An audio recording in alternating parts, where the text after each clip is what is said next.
Hi, everyone. Welcome. Huge thank you to Nicole for getting us set up here and off on the right foot. Thank you so much for joining us today. I'm Kristen Uhlenbrock. I'm the director at the Institute for Science and Policy, a project here at the Denver Museum of Nature and Science. I want to recognize and thank our partners because this series would not be possible without them. So huge thank you to the University of Denver's Joseph Corbell School for International Studies and the Environmental Sustainability Initiative, as well as Colorado State University System's new Spur campus and the International Agriculture Program. If you're joining us today, you may realize this is episode 2 in a 3-part virtual series that we've been hosting. We're calling it Everything on the Table, Reimagining Our Global to Local Food Systems. And our last episode we did a few weeks ago, we took a really big picture view of both climate change and how it's in fact impacting our global food production.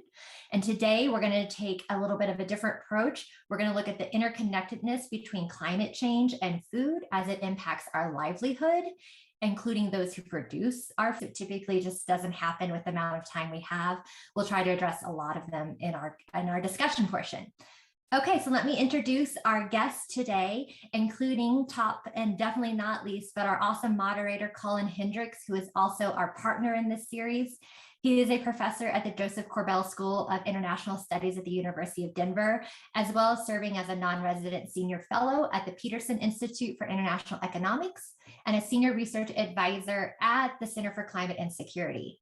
He leads the Environment, Food, and Conflict Lab. She was formerly the past director of the Latin America Center. She's an anthropologist who studies the intersections of globalization, illicit markets, migration as it relates to sea level rise influence across the US and Bangladesh. And our third guest today is Ateem Oti. She's the director of the Office of Immigrant and Refugee Affairs for the city of Denver, where she works to promote greater awareness and integration of immigrant and refugee residents in our city. Prior to joining clean, sustainable energy to power them as we confront the issue of climate mitigation. So last time, our friend Amaka Anku from the Eurasia Group spoke about how climate change is affecting food systems and livelihoods in northern Nigeria, where herders are finding it harder and harder to maintain their cattle due to drought and desertification. And increasingly, those herders are driving their cattle further south in literal search of greener pastures. And that really does set the table nicely and bring us to today's topic, how climate change is changing livelihoods and contributing to migration. Last year, tens of millions of people around the world were displaced from their homes by floods, storms, droughts, wildfires, and other weather-related events. Many will return home to rebuild, but many will not.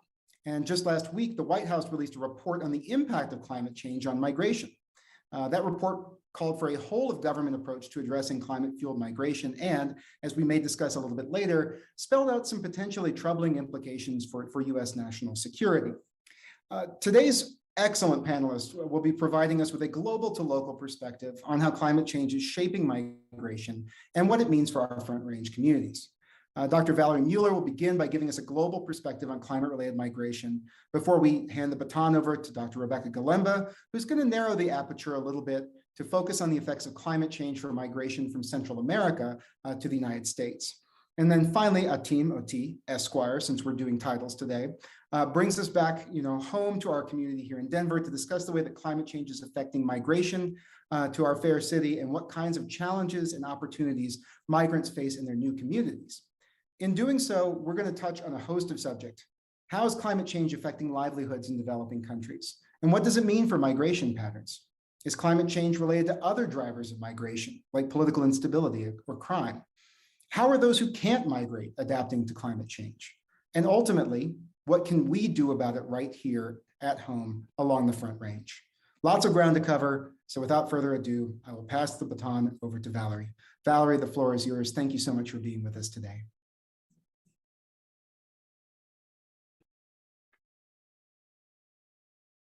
Thank you, Colin.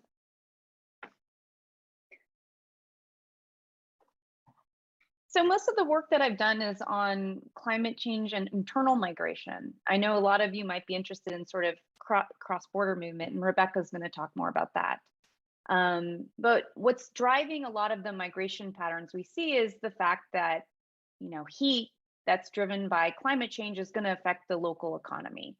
So there's a nice study done by Marshall Burke and other co-authors where they map what are the losses in GDP per capita globally. And you can see that the red areas reflect negative implications on economic growth, and a lot of those are in the tropical areas. So how does migration fit into the story? There was a seminal piece by Norman Myers in 2002 where he predicted about 50 million environmental refugees would, take place in 2010. By 2010, journalists like Atkins were saying the first available evidence seems to show that the places identified by the UNP as most at risk of having climate refugees are not only losing people, they usually are among the fastest growing regions in the world. So that's not too surprising because as a social scientist, we model what factors induce people to move. And there's a lot of reasons why people choose not to move. They have strong attachments to place. In a lot of the low-income countries, they don't have well-defined property rights. So it's much more difficult for an entire household to leave their community because there aren't land markets. And so if you leave that community, you may not be able to get land to produce in the future. And so there are a lot of reasons why some people move and can't move. Another explanation could be liquidity constraints are a huge part of the story. If you want to send a household member to move, or if the entire household has to move, you need to finance that move. And typically when there's a climatic shock, people have less, not more money to finance something like that. So what is the current consensus of climate migration? Well, first, there is strong evidence that temperature fluctuations or heat stress, heat events influence mobility. And a lot of that is tied to farmers not being able to produce or their yields being affected during those periods of time. Now, one thing to keep in mind, even though there are positive associations between migration and climate, the absolute numbers predicted are quite small because in general, migration rates tend to be lower than people believe. Another thing that's discussed in this literature is that there are a lot of people that would like to move but can't. So sometimes because of things like liquidity constraints, people that would like to move can't adapt.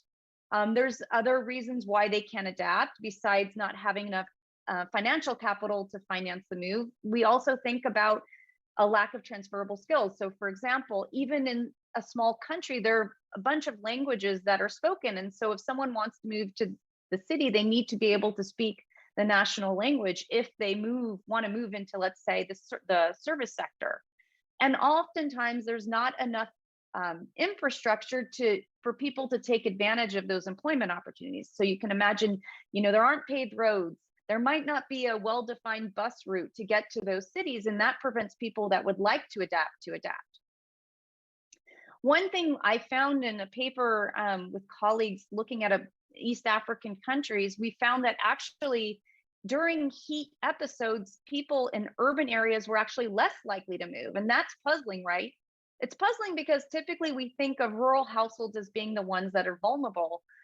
In this particular case, the reason why we saw this is because there's a fraction of people in urban areas that take advantage of labor markets during harvesting times. So the wages are pretty high due to labor shortages. And so you even see people in the city migrating to the fields to work on a temporary basis. So you have to think about not only whether someone can move, whether they have the assets to move, but whether there's a place for them to move to or a job for them to move to. Beyond heat, there are some interesting patterns we're seeing with respect to sea level rise. So Joyce Chen and I, we actually wanted to look at the implications of sea level rise, and we focused on Bangladesh, where tidal flooding is actually making the water and the soil have higher salinity concentrations. And we found that contrary to the qualitative reports of people being displaced during flooding per se, riverine flooding typically, actually it's the soil concentrations that matter, because if you have freshwater flooding, it's actually better for the land. So people temporarily move to higher altitudes, but they go back to their fields. So it's a matter of delaying the agricultural cycle. But in the case of tidal flooding, where it actually adds salt to the soil, it becomes much more difficult to adapt. So what we saw was that farmers were actually losing revenue in rice production, and those that had assets were diversifying into aquaculture, because fish farming is much more tolerable to soil water salinity. And so we also tried to predict where people were going, and not surprisingly, based on the historical precedents of migration, people are generally going to move within the district. So we predicted that if the entire coastal area were to experience the most extreme salinity from the past, that approximately 140,000 people were going to move, but they were going to stay in those vulnerable coastal zones.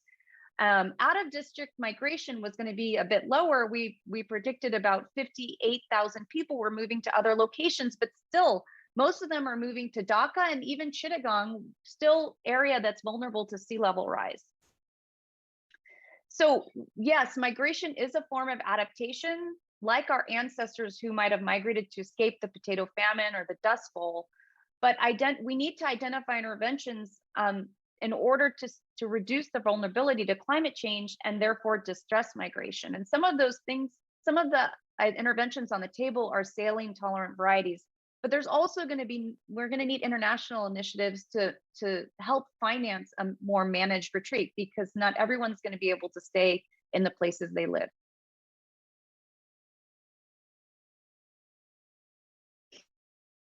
Wow, thank you, Valerie, so much for just giving us a wonderful kind of global perspective on this issue, taking us from East Africa to Bangladesh and beyond, and really helping us understand kind of the myriad different ways in which climate change is affecting agricultural livelihoods. It's not all operating through, say, drought and flooding. There are many, many other channels. So having just received this really nice broader kind of context, we are now going to turn to a little bit more place-based kind of analysis. And Dr. Rebecca Galemba is going to talk about climate change and its role in migration from Central America to the United States. Dr. Galemba, floor is yours. Great, thank you so much. Let me just share my screen. Can everybody see that? Yes? Okay. No, Rebecca, we are seeing your desktop. Oh, you're not seeing it. Okay, hold on one second.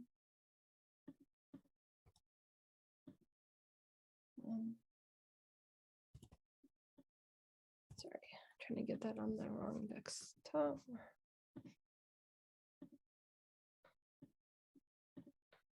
Okay. Is that better? Yeah, you want to go to full? Okay. Looks great. Great, thank you so much. Okay, so I just wanted to talk a little bit about what is going on in Central America and what has been happening. And really in 2019 was the fourth straight year in a row where non-Mexicans, outnumbered Mexicans, apprehended at the US border, which was a change in historical patterns where most migrants arriving at the US-Mexico border have been single, largely adult men from Mexico. By 2019, the largest country of origin became Guatemala. However, Mexico did overtake that role in 2020, and even just some recent data coming out from a colleague shows that actually arrivals of families from Honduras and Guatemala has actually plummeted this September, and that's a result of a variety of factors, including some of the expulsions that have been implemented under Title 42, which I can talk about in the Q&A. So why are people leaving and where are they coming from? And again, I think we need to look at migration within its larger context in Central America. So there's a history of immigration as an escape valve in Guatemala, how climate-induced vulnerabilities are interacting with issues such as violence, poverty, and insecurity, especially declines and backsliding in democracy in the region, specifically in Honduras after the 2009 coup, and even recently with Guatemala kicking out its Anti-Impunity Commission in 2019. Also, the region has long social, political, economic, and migratory ties to the United States, which scholars of migration note that climate is just one of 5 factors that influence migration, and often more indirectly in terms of the social, political, economic, and demographic factors. The region is subject to climate-induced vulnerability, but the links between climate and migration are not necessarily clear. oftentimes they're more indirect and direct, and in fact have many local variations as well. And so while some areas, for example, of Guatemala are getting drier, some are getting wetter, there's also some particular places where there's been little change at all. In Guatemala, the regions where people are mostly leaving from is its Western Highlands, where food security is also concentrated. And you can see this map in the corner, largely showing those areas and some predictions under COVID-19, which has intensified some of those challenges as a region that's largely rural, significant indigenous population, as well as low mobility. And 70% of Guatemala's poor and rural areas are reliant on agriculture. And so those effects are often most intensified in those particular areas. This is some data for a project I've been working on with colleagues, with including Stephanie Lutert, who was able to look at border apprehension data of family units from 2012 to 2018. And the map on one side is much more zoomed in compared to the other, but as you see, the kind of communities where have the highest apprehension rates of family units are largely concentrated in those Western Highland regions. Here again, you see the Department of Huehuetenango, which is in Guatemala's Western Highlands, again, where food insecurity is very highly concentrated, as constituting a steep rise in migration. Some of the other dynamics that are happening in what is often referred to as a dry corridor, and this map maps out the way that corresponds in Central America. And I think, again, we have the combination of both a slower onset change as well as more rapid onset disasters. And the kinds of migration that might influence are different depending on those different circumstances, but largely what we've seen is contributing to food insecurity is longer dry periods. And so it's often called La Canicula, which is a dry period, normally in the summer, rainy season, that's kind of a dry period in between, has gotten longer. And so there were 45 straight days of that in 2014, which led to dramatic losses of basic crops like beans and corn, in addition to droughts and floods in 2014 and 2016. Another impact is coffee rust, and these are regions very heavily dependent on coffee farming. And I think what's important to note is, where does climate fit into the reasons why people are leaving, and how do people perceive what's actually happening to their environments, and how might they interpret those causes and actually experience them as economic rather than climate related. And so many Guatemalans, for example, no longer can grow food, have relied on wage labor to purchase their food, many who have historically worked in the coffee economy.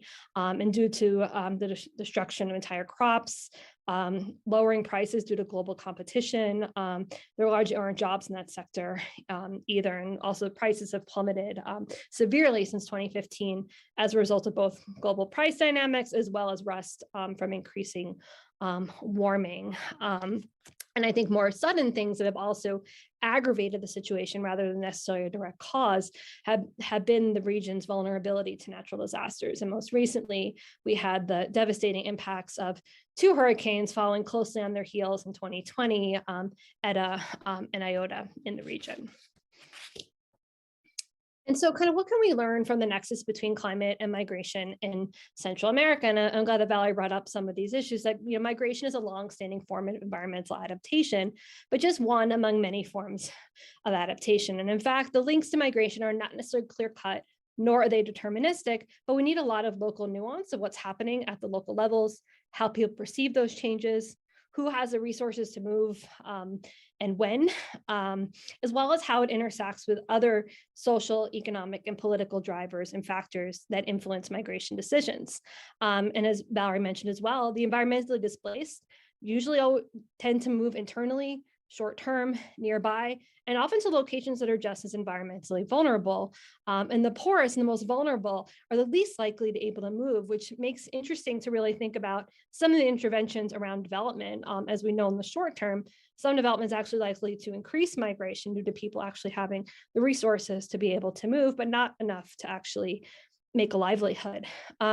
We have less attention kind of in this narrative that assumes sometimes that climate change leads to migration, is they have less attention to those who stay as well as the fact that many development initiatives that are posited to ameliorate conditions or address what are called root causes have also generated displacement and environmental damage. And in fact, development-induced displacement, which is largely internal, has been often seen as one of the largest forms of forced migration in the world. So I think we're going to take away three things: is to understand how climate vulnerability isn't necessarily a sole driving or causal factor, but how it interacts in specific places with political, economic, social, and demographic factors and influence migration. That there's a real risk, and this is something that we can address in the Q&A, of applying a crisis or security lens or threat narrative to the impacts that climate is often presumed to have on migration, and by extension on destabilization and conflict. And in many cases, the empirical evidence is not borne out, and we've kind of developed a system where migrants in turn are positioned as the threat, and can talk about how that's often counterproductive to both addressing climate change as well as dealing with migration. So I'll leave the rest to the Q&A. Thank you.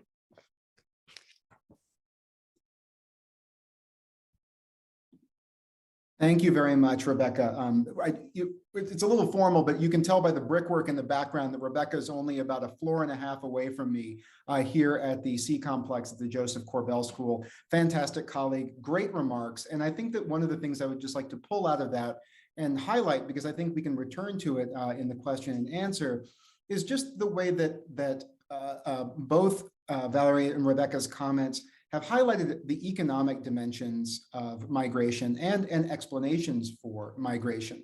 And I think that that's important, especially in the context of climate change, because we know from survey research, in particular survey research conducted in sub-Saharan Africa, that migrants who are coming from deeply climate change and natural disaster affected contexts, and in some cases, contexts where there are active armed groups engaged in violence against the populations, when they are asked why they migrated or what drove their decision to migrate, even though there's all of that additional context around it, very few of them would say that they migrated because of violence or because of climate. Most of them will say that they migrated because of poor economic prospects and in search of better economic opportunities.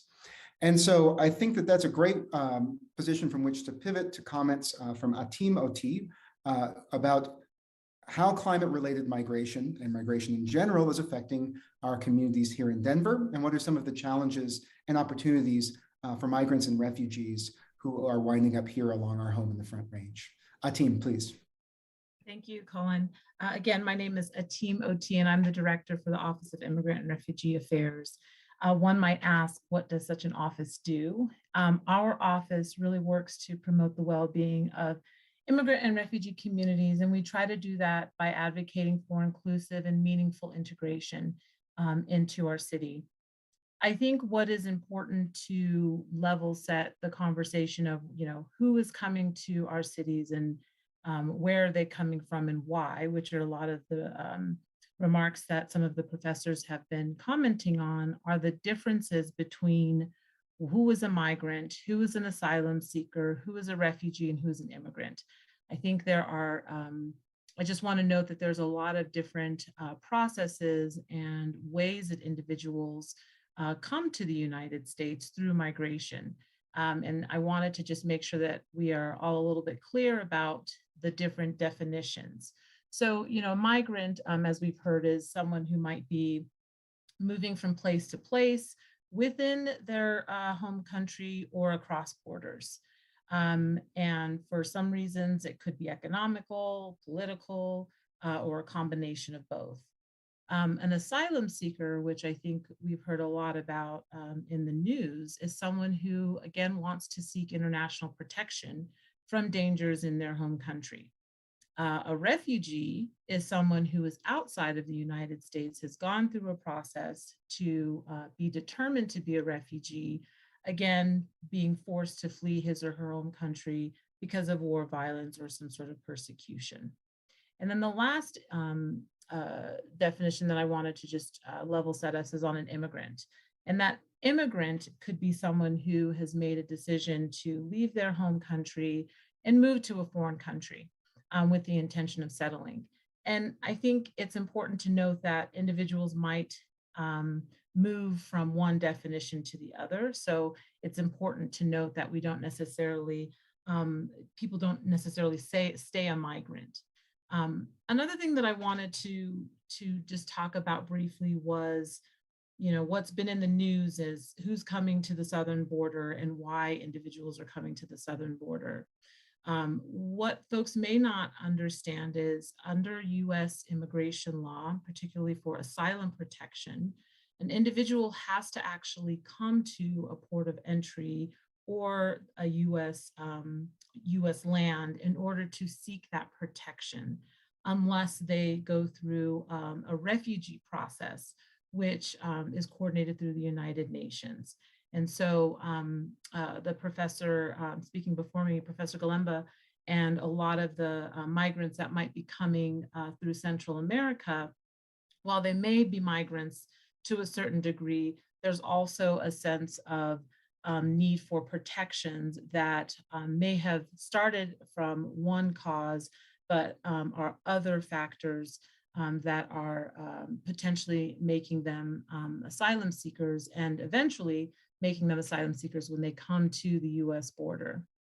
In terms of our national immigration system, I think it's also important to note that the systems are truly busting at the seams, both with increased immigration court backlogs and asylum backlogs. And I mention these things because I think it's important to note that as we talk about migration and we talk about who's coming to the United States, it's important to understand the mechanics or the institutions that work or involve individuals who are coming to our borders and seeking protection, international protections. In Denver alone, we have about 92,000 individuals that are in either detained or non-detained immigration court proceedings. And something that many folks may not know is Denver's immigration court was identified this summer by the Biden administration as a court that could assist individuals who are arriving at US borders in families with a dedicated docket to try to expeditiously get what are nationally about 16,000 cases through the immigration system. However, some challenges to that are really around due process and fairness in those proceedings.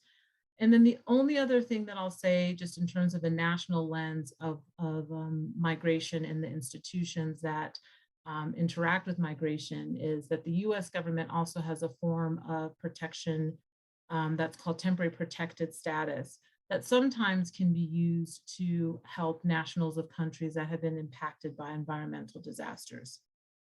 So why do I mention all of this? Because these are all ways that individuals can come to communities like the Front Range, like Colorado.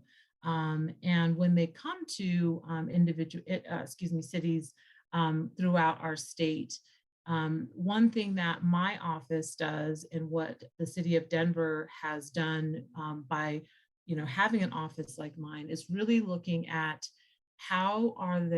what are opportunities that offices like my own can really support the integration of the various types of individuals who come to the US from outside of the United States. And I think with climate change, one thing that has been noted at the federal level, but is also really being echoed at the local level, is that local institutions, municipalities, we really need to be informed and involved in the coordination because we are the ones who receive individuals who are either here to look for and be better connected to resources such as education for their families, but also employment opportunities that are both formal and informal in urban settings. I do think it's also important to note that, while we have resettlement agencies that are in the Denver metro area to assist refugees that come through a process that's in coordination with the United Nations, it's also important that cities have inclusive policies that truly try to incorporate and include migrant needs, again, that are important to a city's ability to respond. And so, my office works to look at what are the needs of community members who are new to our city, and really try to plan and be responsive to some of those. And I think some of the bigger needs that we are seeing in the Denver, city and county of Denver are, how do we support individuals who are contributing to our economy? I think we've heard from folks who are migrating and who have come to the United States and are here working. But how do we make sure that if it's formal or informal, it's still, how do we support them? And I can talk a little bit in our Q&A about some of those kind of inclusive policies that the government, our local government has led. But, for example, if you think about essential workers due to the pandemic and how, essential workers were, kept on duty or had to really work through challenging times during the pandemic.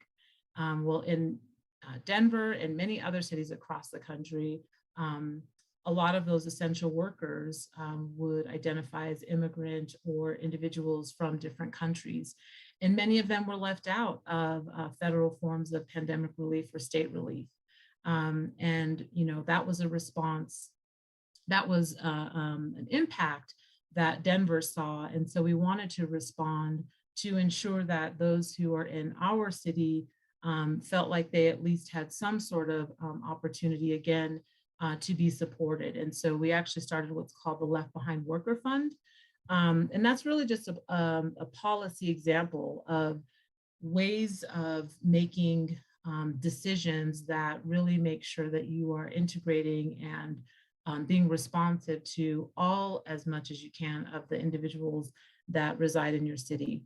Another area I think that has been really important is safety. Because of the national landscape around immigration, federal immigration enforcement, it's been really important for the city of Denver and other cities to really engage in how are we able to ensure that those that are living within our city limits are feel safe, and they feel safe reporting crimes.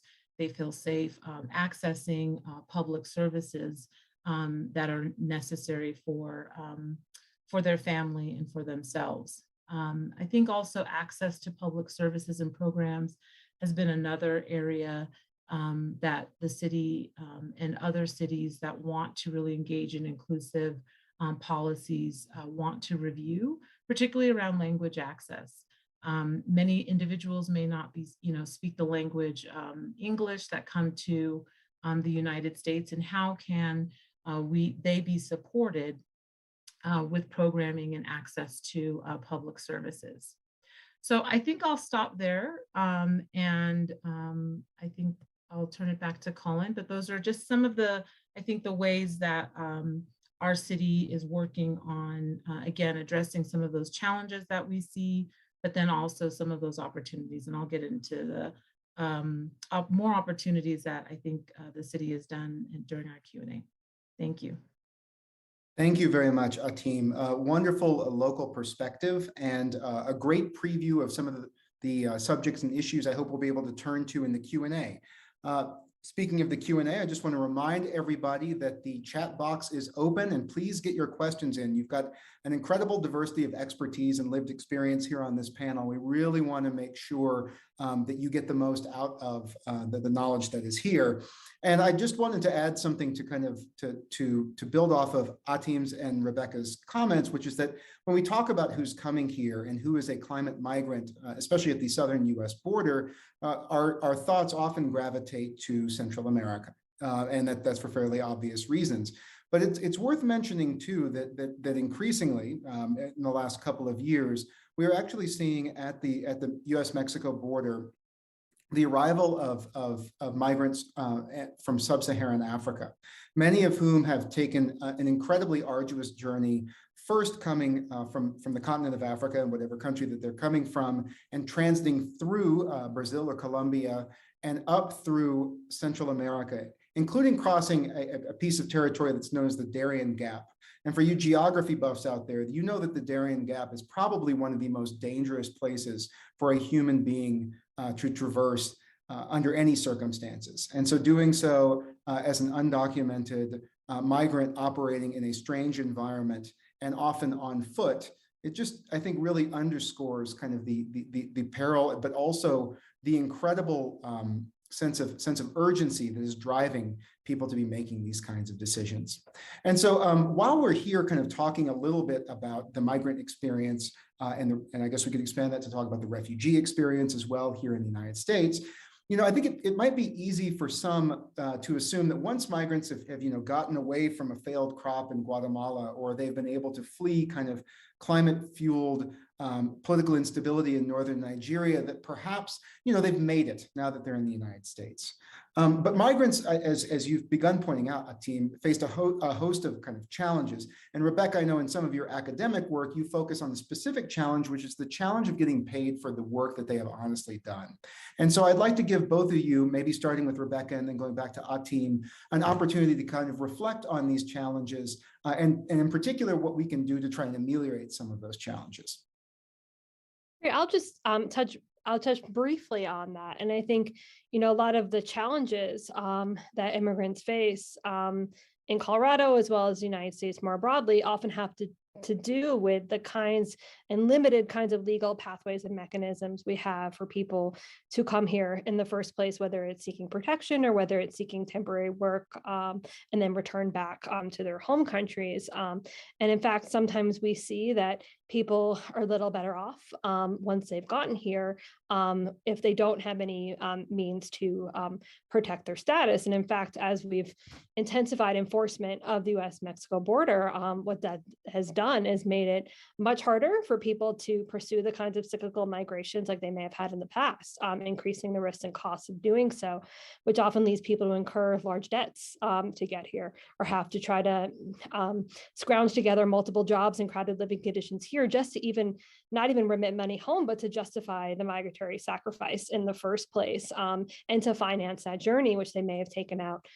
various kinds of debt to finance. And so I've had a project that recently focuses on wage theft, which is a problem that doesn't just impact immigrants, but it is disproportionately concentrated, not just among immigrants, but also women, people of color, as well as mostly people who work in informal and non-standard work, which we know is an expanding part of the economy, but immigrants often, because of few other options, are concentrated there, at least for the short term, sometimes the long term, when there's no means to adjust their status. And, you know, US wage and hour laws, despite the guarantee the right to be paid for work that you complete. However, the catch-22 is that we have immigration laws that prevent unauthorized immigrants from working and employers hiring them. What we see is the consequences are quite disproportionate, which incentivizes exploitation. There's actually a new memo coming out from the Biden administration, which is actually quite exciting, because as in the past, we've seen this work out in terms of immigrant raids. And for example, over 600 workers in the Mississippi poultry plants under the Trump administration. Meanwhile, we see only a handful of employers ever get prosecuted for often courting those workers in the first place. There's actually a new memo that just came out, which is interesting, that provides pretty unprecedented guidance, not only to more target employers to halt raids, as well as to amplify the kinds of protections that we could provide to people when they've suffered things like labor trafficking, as well as other forms of workplace exploitation. Thank you, Professor. No, I mean, those are all very real consequences, and I think challenges. I would just add too on the point about you know, access to public resources and protections. I know that the city of Denver most recently have been working with partners like yourself to really try to address you know, the missing gap around protections for workers at a lower wage than just maybe some of the state protections. And I think that's another opportunity that the city has recognized is important, and is responding, because these are the residents that are in our city, that should be protected. I think, one challenge that I'm hopeful we're coming out of was the public charge rule. And that was a very detrimental rule, and I think honestly still has impacts for a lot of mixed status families. So the public charge rule was something that essentially states if an individual is, some individuals without a certain type of immigration status are ineligible for federal funded programs.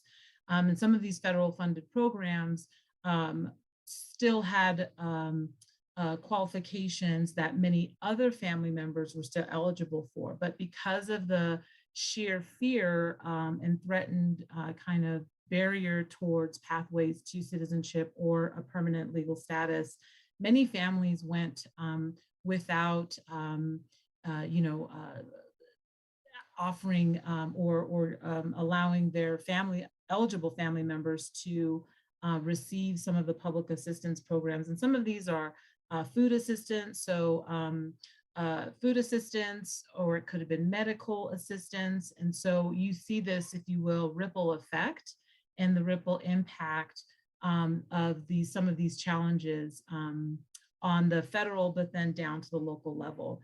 I will say too that you've seen food pantries, not only for folks who are here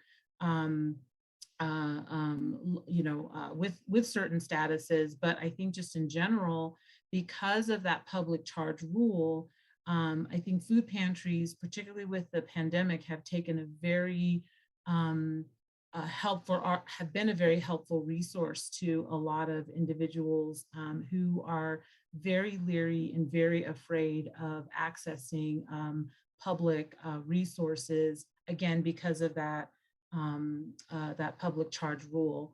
And then I'd also say too, access to internet is something that I know that we have at the city, again, been working on really trying to engage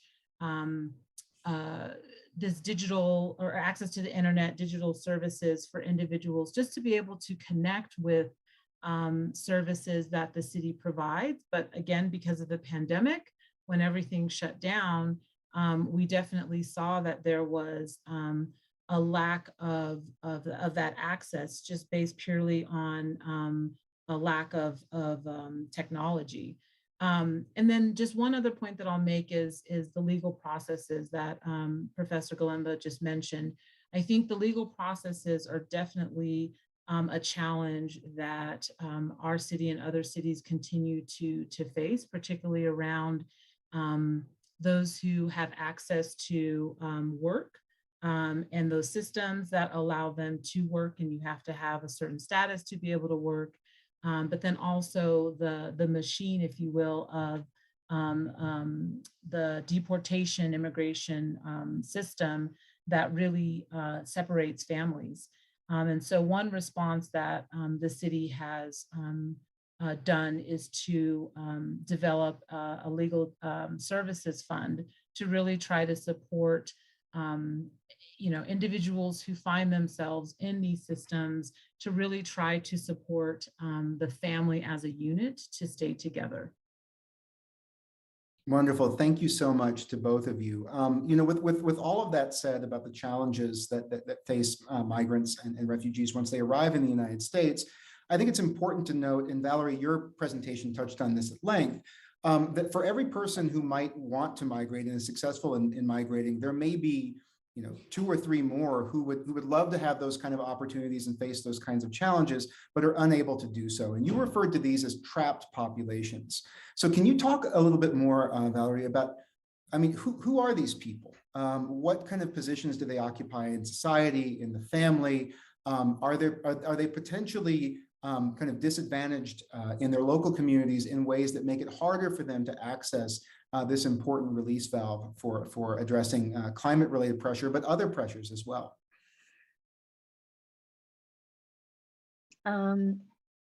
Yeah, so that's a really layered question. So I'm just gonna, that would be like an hour for me to answer that.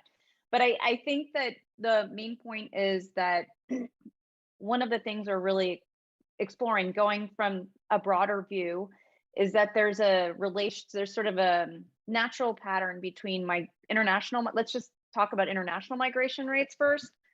There's an, you know, Michael Clemens and Maripil Mandola, they basically have tried to just look at international migration rates and how that relates to the income of a country. And they're finding there's an inverted U shape. So basically, you know, when countries are sort of moving from low to middle income, let's say, that's when you're going to see more migration. And then as countries become richer, you see less international migration. So going from there, it's very similar when you think about a household. So, you know, most of the really poor households cannot afford to finance someone to move. And so we've seen some really interesting studies now looking at, well, what's the role of social protection? So social protection, you know, when I'm talking about social protection, I typically think about cash transfers. First order effects, usually cash transfers, you give people cash in developing countries because you want to buffer them against, you want to make sure that they can maintain a minimum level of consumption, right? But a lot of us development economists are now looking at whether there's second order effects. And clearly we've seen that when people have, or households have access to that cash transfer, that there is a positive relationship association with having that cash transfer and international migration and internal migration. And even I've done a study in Zambia where I want to look at, does the response of migration rates vary depending on the exposure to climate? And what I saw that was when conditions are favorable for agriculture, that you see households engaging, using that cash transfer to engage in that labor market. But when conditions are not favorable for agriculture, then you see that households are more likely to retain their family members to help on the farm than to send them to potentially a job that doesn't exist, right? So you can't just think about the supply side, sort of the factors, the constraints on the household, but I keep saying you have to think about the constraints on the labor demand side. So are those employment opportunities going to be there for that person to migrate to? Okay, great. Thank you very much. Yes, this is a really fascinating kind of discussion and subject, because I think that we, you know, as a community of people who study this and who work in policy circles around this, we may be asking kind of, I guess, we're asking one of the important questions, but very rarely in these discussions do you really hear people taking seriously kind of the challenges they're facing, these kind of trapped populations. Because if I think about it just from kind of a lens of maybe say, I don't know, political stability or conflict, and this, I'm leading us in this direction because I have a very specific question about this to come. These are the populations that I guess I would say from my perspective, I'm more worried about. It is the populations who are facing truly desperate circumstances that are worsening because of climate change, but lack the adequate kind of resources to employ some of these adaptive strategies. And so thank you so much, Valerie, for walking us through some of the mechanisms and kind of getting at some of the kind of the policy implications and what we can do in terms of development programming. And development programming, we will be coming back to here in just a few minutes. It's a question that's hot on the minds of the people who are joining us in the webinar. As I said, I was kind of steering us towards this issue of the security implications of climate change and climate migration more specifically, because while Rebecca, you mentioned the Biden White House memo that's coming out that's kind of favorable with respect to these issues related to the differential treatment of employees and employers in terms of violations of employment law in the United States. There was also a report that came out last week on the impact of climate change and migration that largely frames this issue, as climate-related migration, as a national security issue for the United States. And this perspective is also evident in a just declassified national intelligence estimate.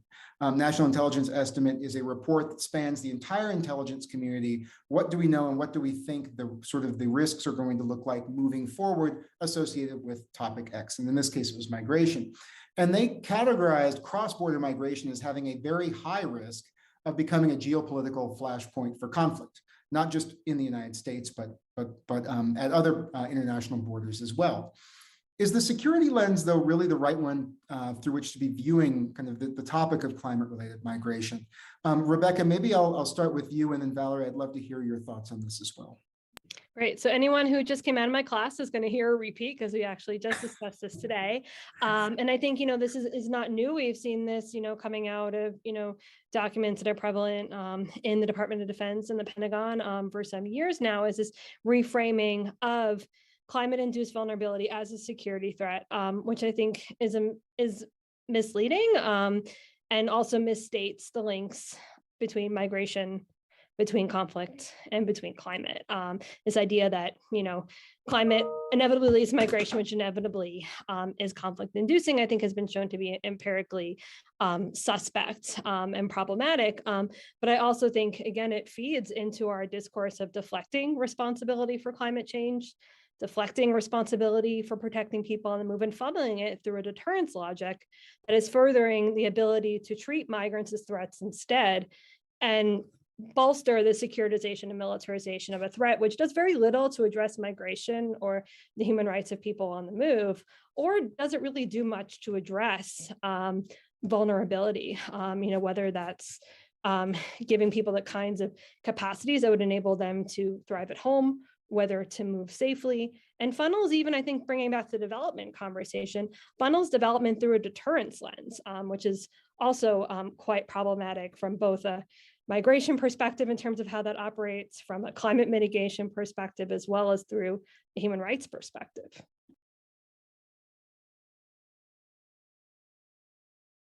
Valerie, thoughts? Okay, on I'm gonna sort of take it from a different perspective than the human rights perspective. I'm gonna take it from a perspective where, and again, I'm a development economist and don't work as much in the United States, but just, we are a country that's facing serious labor shortages.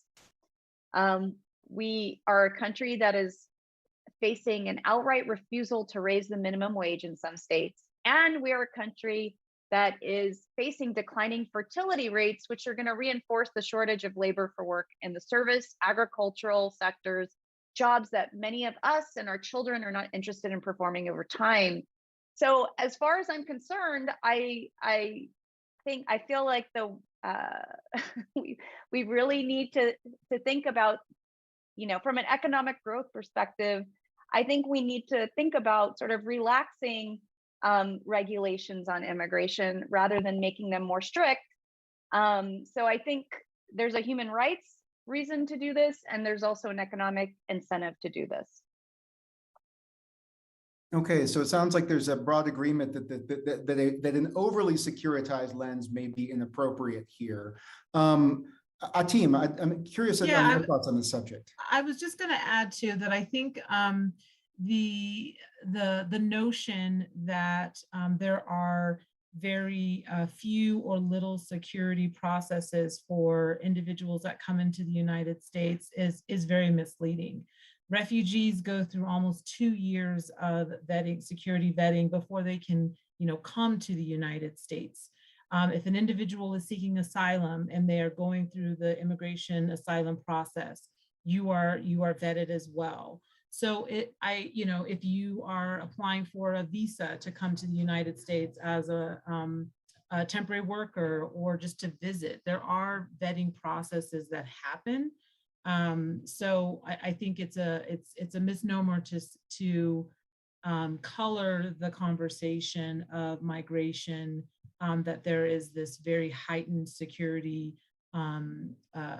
risk when there are actual processes in play that work to address that concern.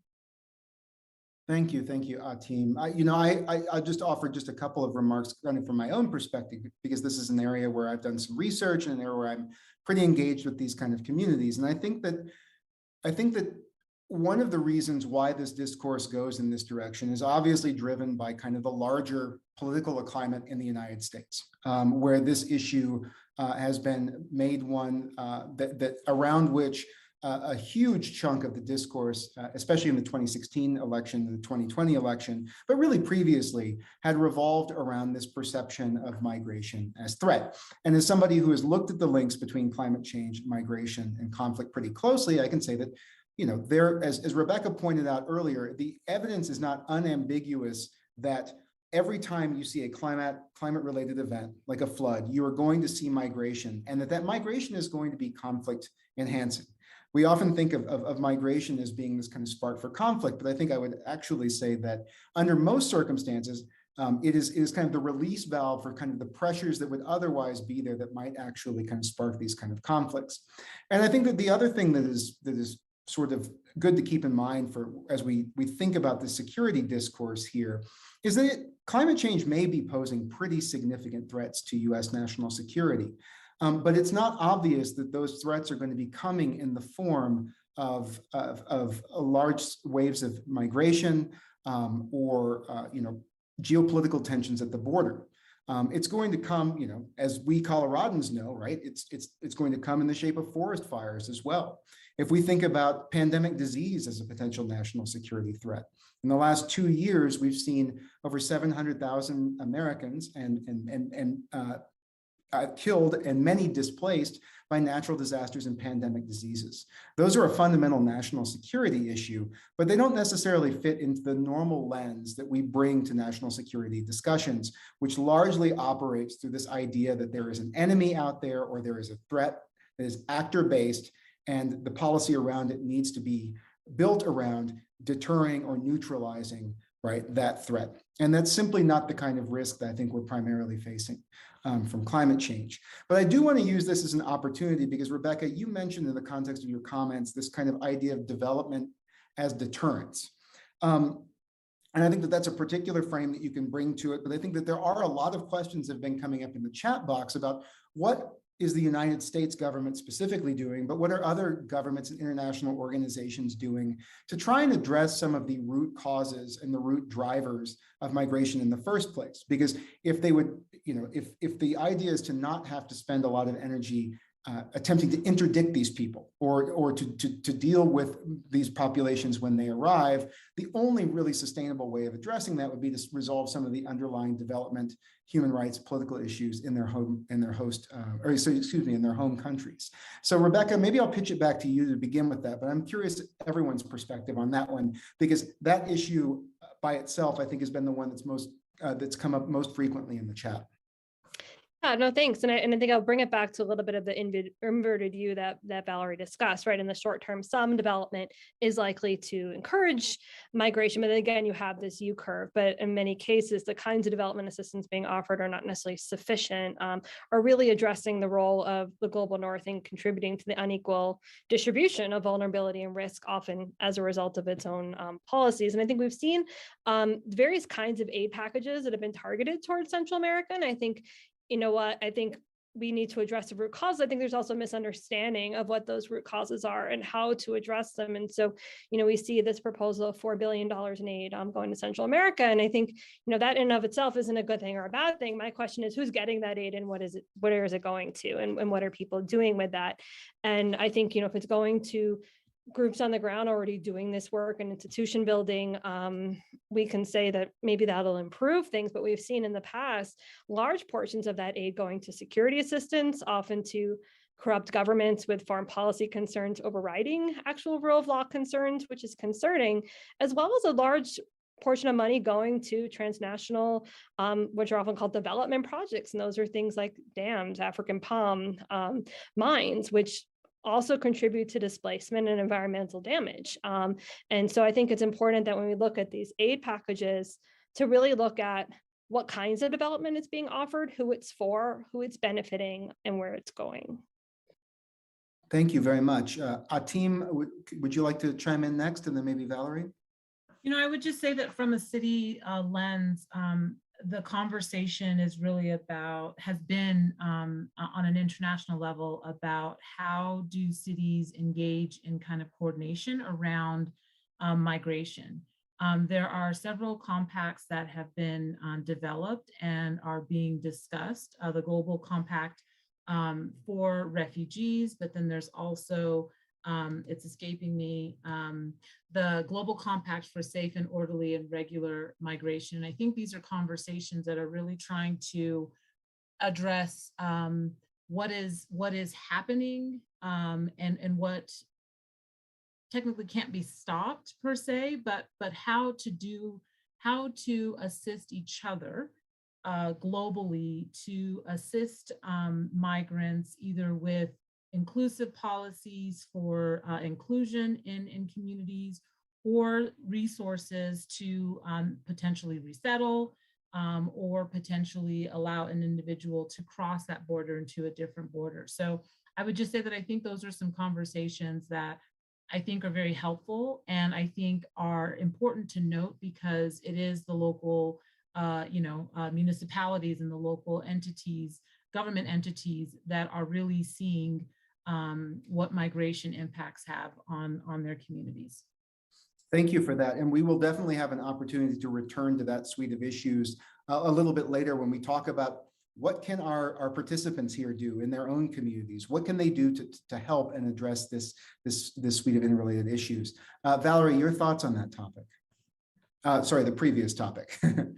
Okay, I'm hoping I'm following all the different chains of discussion, but I mean, my feeling is that, the United States gives a lot of aid towards development, and I don't see why we couldn't take some of that aid to better integrate migrants in our country because the United States is going to need, as I'm saying before, we have a shortage of labor in certain industries. Either we're going to have to change the structure of our economy or we're going to have to somehow tap into a labor force that can provide the jobs that we need for our current sectors. So I personally, I don't think that we can entirely I don't think we can, USAID still is going to have a job. I don't think I'm saying get rid of USAID. But as we know, the more money that we're giving to a low-income country, we're going to see more international migration. It's going to take a lot more investments than we're willing to give right now to get them to go from low to high income status. So I think we just need to be more realistic in our regulations and also in the resources that we give to be able to accommodate more migrants in the United States. So I don't want to put words in your mouth, but it sounds like there just aren't enough resources to really effectively deal with this particular suite of issues by trying to sort of reduce the demand side for migration in the developing world. No, there's too many constraints. It's not just a matter of having financial capital. You have to shift social norms. I mean, there's a variety of things. Women aren't even in the labor force right now in some of the countries that we're talking about. And we know that women are major contributors to the economy. So there's just a lot that needs to be done before some of those countries are going to be middle income. Mm-hmm. And I think that just another thing to add on this discussion, regardless of whether or not this is going to be, as you point out, USA will still have a job moving forward. What they can do is that they can begin integrating into their planning, sort of the principle of doing no harm, right? And so that this is something that actually has been implemented, I believe at this point, USA-wide, which is requiring climate impact assessments to be part of programming.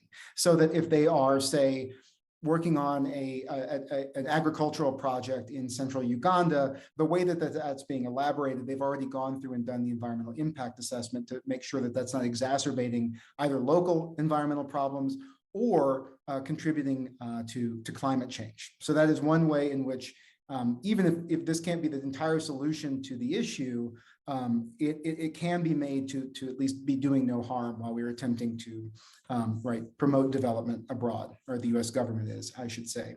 And that's actually a really good opportunity to pivot to an interesting question that leverages, I think, our lived experiences as people just as much as it does the expertise that you're bringing from your various kind of backgrounds and occupations. And that is really kind of an ethical one.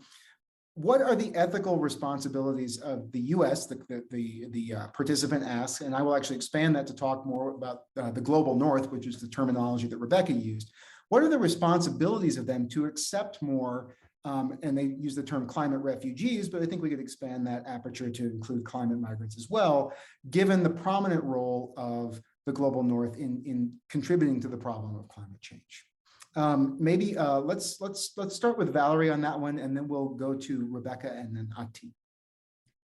I mean, I think that's why there are a lot of these global initiatives in place. I mean, I'm not an expert on, political instability and refugee camps. But even at some point, we saw Uganda taking a step forward and, taking initiative to host a lot of refugees in their country. And I think, internationally, those countries that have contributed to climate change through their emissions do have an ethical responsibility to host some of these migrants. Now, whether there's sort of a legal framework for doing that is uncertain. And I think that's what we're trying to move towards. Thank you. Rebecca? Sure. And I think, bringing it back to when Ateem was talking about the Global Compact, I think the problem with that is the international norms that we have fundamentally operate in the interests of the countries that design them, and who get to opt out of them. And we know that the US didn't sign on, and whether it's legally binding. And then that keeps clashing against countries wanting to say the exception is to uphold their national sovereignty. So I think there's definitely reforms that are happening in a positive direction. I still think that it's let many countries of the global north to try to get themselves off the hook, both for managing migration and international protections and their rights under asylum laws, as well as responsibilities for climate change by pushing it and deflecting it elsewhere. And so, I do think that there's, an ethical responsibility. I'm not sure whether, refugees is the right framework, because we know the various mechanisms countries have used to get around accepting who then counts as a refugee and who is displaced. And we know that most of the global refugees in the world are hosted in the global south, right? They're not hosted in the global north. And so really thinking about ways that, yes, how can we, take more refugees and migrants, but also how can we give people protections that don't necessarily only adhere within the national borders of which they happen to reside in, right? So what kinds of protections or ways that we can reduce vulnerability that might be beneficial across the board in the long run, but are much more difficult political decisions in the short run. Just really quickly to add on onto that point, we've used this term climate refugee a couple of times here. It's important to note that the UN system is actually demurred from trying to any attempt to kind of define what would constitute a climate refugee, both because of the inherent complexity of the issue, but then as Rebecca was pointing out, because once you've defined the concept and there are people who fit into it, it creates a set of legal obligations for sovereign states and governments to meet. And so that's going to be, I think, a pretty fraught process. Ateem. I was just going to add the conversation around, what is the legal framework if there is this, we as a global community find that there is an ethical responsibility. And I think with the United Nations protections for refugees, that definition isn't in there. With our own US definition for, who is a refugee, climate is not there. You have to fit, into these 5 categories, and climate change isn't there. The other point that I think is important to note is because I think there is this ethical responsibility.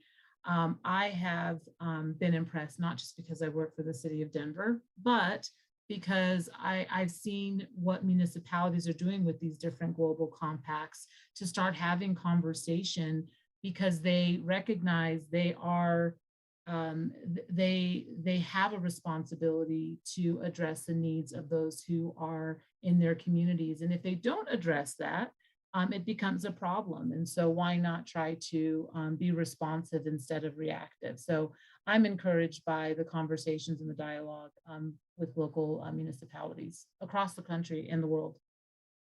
That's wonderful. And it's heartening to hear. Returning back to the cue from the questions from the audience, this one kind of relates to a concept that was raised earlier, the concept of managed retreat. And that's hopefully we'll get one of our experts to define that term for us here in a second. But it really relates to the fact that due to climate change, but potentially other factors, they're climate change related. I'd say sea level rise being one of the principal mechanisms by which this might operate. There's simply going to be places where traditional livelihoods are not possible to sustain, particularly in the agricultural sector. But indeed, in the case of many of the low-lying kind of river delta areas of the world, that it's simply going to be impossible to continue to live in these places. So when we talk about the concept of managed retreat, what do we mean by that, and what would it look like? Maybe Valerie, I'll go to you to begin with that. Yeah, I mean, the United States, as far as I know from my colleagues, they do have some mechanisms for relocation of communities, such as, the Louisiana Delta, et cetera. So there are, but typically we're talking about very small communities that are sort of, applying to that particular program. In other places like Bangladesh, I mean, we're thinking of millions. Bangladesh has already started a sort of operating a managed retreat process. I don't know much about this, whether it's a success story or not, but I think one of the main, when we think about, these types of programs, one of the main concerns we have is it's not enough to relocate an entire community. You need to provide them livelihoods. And should we be thinking about not only relocating their residences, but also, vocational training and other things that integrate them economically? And so those are the types of programs I try to encourage and put on the table, especially, in the place that I know most about, Bangladesh. They have a very successful manufacturing sector. And so there is an area where I feel you could transition some of people that initially worked in the agricultural sector. The problem is it ethical to tell people that they need to switch from a farming livelihood to an industrial livelihood? There's a lot of utility that people get out of farming, and it's something that's been in their tradition, their family tradition for generations. And I think that's a more difficult issue to address. Thank you. Rebecca or Atim, do you have thoughts on this issue of managed retreat?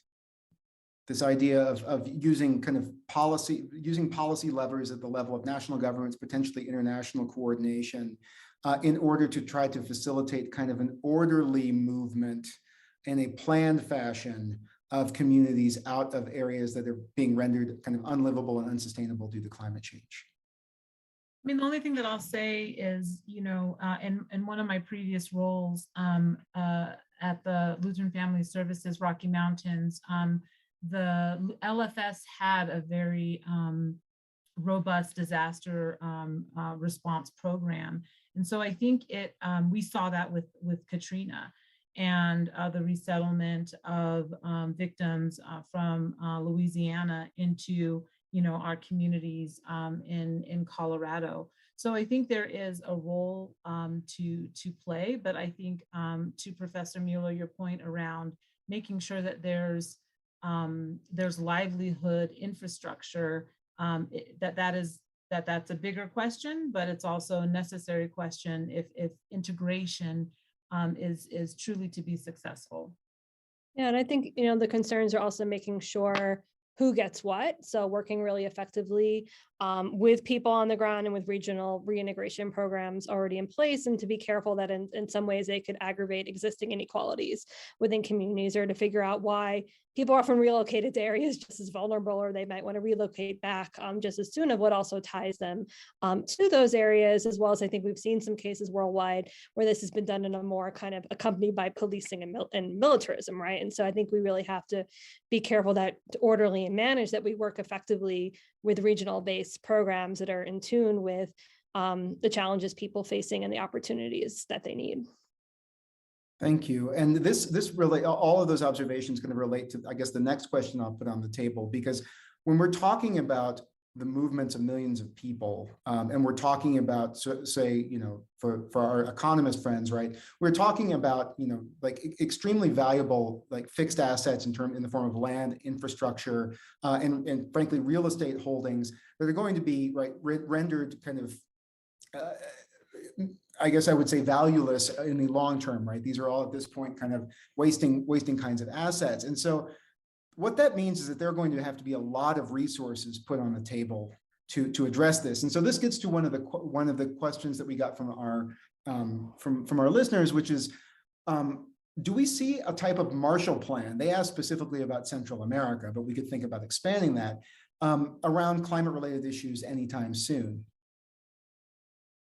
Are we going to see a big push, not just from the United States, but from other wealthy countries in a concerted fashion to adequately fund the immense costs of adaptation? That's a difficult I mean, question. So maybe well, Valerie, if you want to jump in I- first. I think it's a heated question because it's a loaded question, and I'll tell you why. Because a lot of the property owners in coastal areas are wealthy. And should we be subsidizing wealthy property owners?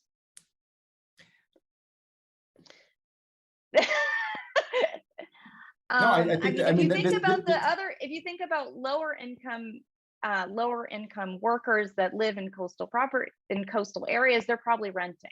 And so it's probably easier, their assets are more portable than wealthy property owners. So right now you could say a lot of the national policies are sort of subsidizing the wealthy. You know, flood insurance programs are subsidizing the wealthy. So the question is, should we continue to have these subsidies to the wealthy, knowing that they continue to invest and live in risky areas? Yes, this is a point where I think that the analysis that operates from a position of economic efficiency and kind of the best leanings of social choice theory runs into the issues related to kind of political efficiency in terms of trying to move these things forward. But maybe Rebecca, can we go to you on that? Yeah, and I think that's a fantastic point and kind of troubling issue that you just brought out. And the thing is, of course, I would love to have faith, but I think maybe I'm a pessimist. And again, I was talking about the aid programs that have been already pitched towards Central America, is that they tend to attempt to address the issue without addressing the complicity or the privileges of the corporations and countries that benefit from the status quo, right? And so we're not going to have much movement if we don't question the kinds of sectors that we're otherwise investing in, or tax breaks for particular corporations, or the kinds of aid that we're promoting. Because at the end of the day, I think, you know, much aid is given as deterrence in some ways, not really as aid. I mean, we'd have to disencumber some of that aid, and that's really not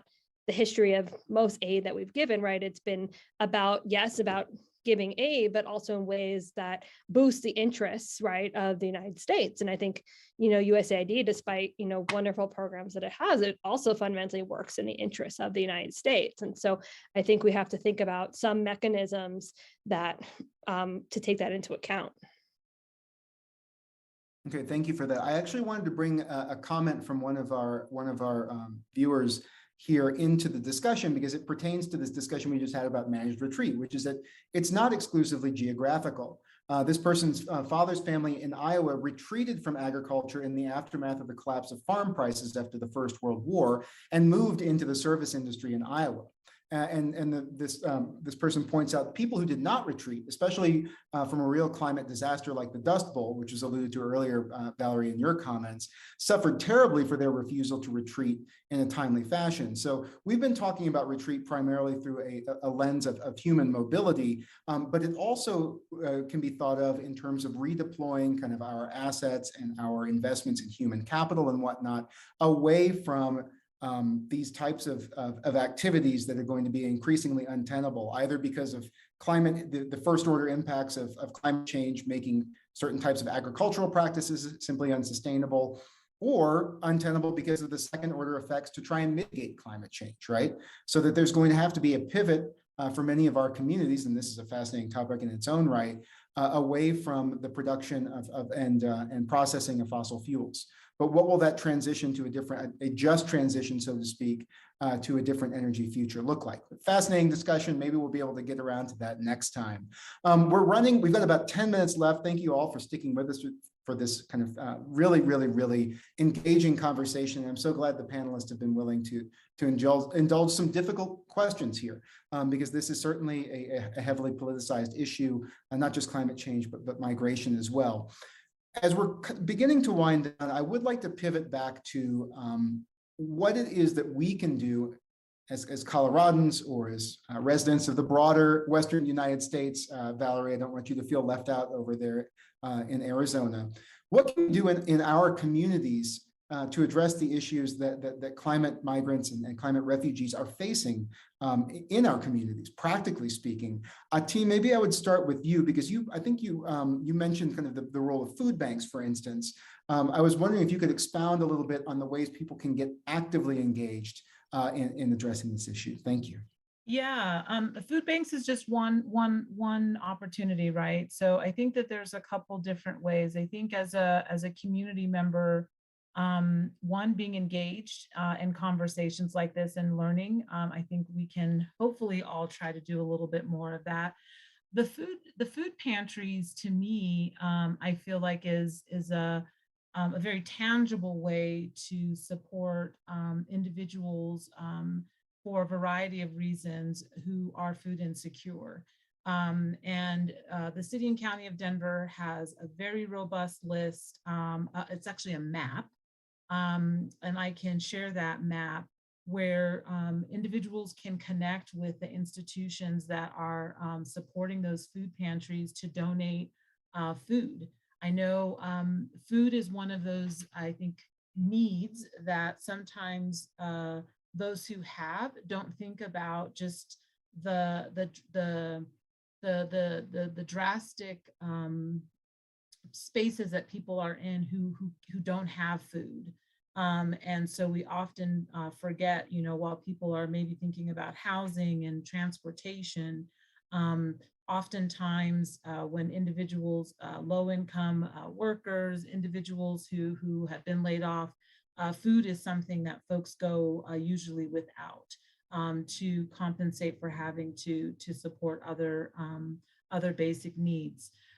I'd also say that in terms of some of the other opportunities that are available is really trying to be engaged on an advocacy level through school. So, there's a lot of, if you will, there's a lot of impacts that are not just with the individual who has traveled or who is new to the community, but to their families that they bring. And I think education is another avenue or intersect that, again, not a lot of individuals remember. The family members that are connected to the individual who might be in working is also equally important. So I think I'll maybe stop there in terms of some of those opportunities. I could go Thank on. you. And we'll look forward to that map, and that will also be something that we can send along to the distribution list. So if you're watching and you're looking forward to seeing that coming, it will be forthcoming. Rebecca, maybe we can go to you next.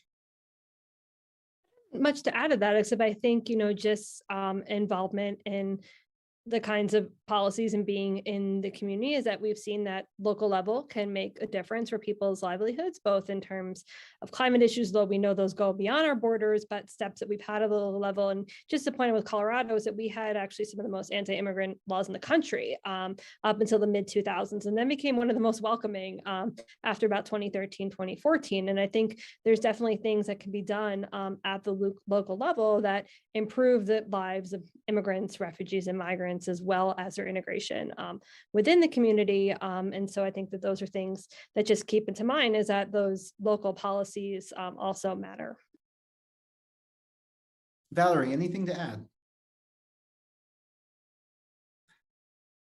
I was just going to say that there are a lot of initiatives through, I know, religious organizations. My oldest kid, he goes to a Catholic high school, and they're going to the border and providing food and resources and things like that. So if anyone is sort of connected to a church or a temple or whatever, I'm sure that there are ways to get involved to help the migrants, particularly in Arizona, because we're so close to the border. Thank you. Yes. So we have 5 minutes left, and I'm going to need to send it back to Kristen to wrap things up. So just one final question for all our panelists. We agreed we would ask this question of every panelist who participated in this series of events. So discussing, climate change related issues can often, I think, lead people to a fairly kind of doomy and gloomy kind of place because the challenge seems so daunting. Briefly, maybe in 1 minute each, what are you seeing in your work and your lives that give you hope? I'll start. I think the conversations that are going on between offices such as mine and other like offices across the country and even globally from a local government perspective, as we are trying to coordinate and come up with solutions to assist migration. And then I'd say locally, because I am from Denver, I think community gardens has been a very thoughtful, but also hopeful space around connection, not only because I work with integration And that is my office's main goal, but really to see how receiving communities, or those communities who, migrants and refugees and immigrants find themselves coming into communities as their neighbors, but to seeing that connection, particularly from a lot of communities where agriculture and connection to land was so important in that person's home country, and to seeing that connection as I think some of us see, cultivation with our hands and with our local environment be important. Wonderful. Thank you. Rebecca. As I mentioned before, I was a little bit of a pessimist, but again, I have been impressed with some of the policy changes we've seen at the local level, especially even working with some attorney general's offices across the country that are now rethinking kind of who law enforcement serves, right, and ways to protect some of the most vulnerable, realizing that impacts everybody. And I think also just we know that this kind of idea of deterring migrants and militarizing borders has spread globally. We've also seen on the flip side, I think the growth of, whether it's social movements, student activism, creating those kind of networks from below that also are attempting to push right in the policy sphere as well. And especially I think some of our students who are now really thinking much more critically about these issues than, I ever did not very long ago. Valerie, last word. Yeah, I want to echo what Rebecca said. Basically, about 10 or 15 years ago, when I started working in migration, it was always seen as sort of a negative implication of economic development. And then I think now what we've done is convince donors and development agencies that migration is a pathway out of poverty. And so now we need to decide what type of resources do we need to develop solutions for healthy levels of migration. Thank you all again so much for all that you've given us in terms of your knowledge and your experience, and for a really robust discussion. Kristen, back to you. And thank you all of the guests. What a rich discussion and conversation. I've still got things swirling in my head, as I'm sure all of our guests do. Very grateful for your time today and for your expertise. So huge thank you for joining us. Huge thank you to our audience as well. As a reminder, we did record this, as we will all of our episodes. It's already available on YouTube. Nicole will be dropping the links here in the chat. We'll send that. We hopefully will have this back here on November 16th. Same place. So 12 to 1:30 p.m. Mountain Time for our final episode. We're going to bring it really local and talk about Colorado's food landscape. I hope you all take care and have a great rest of your day and kicking off your fall. So thank you very much for joining us.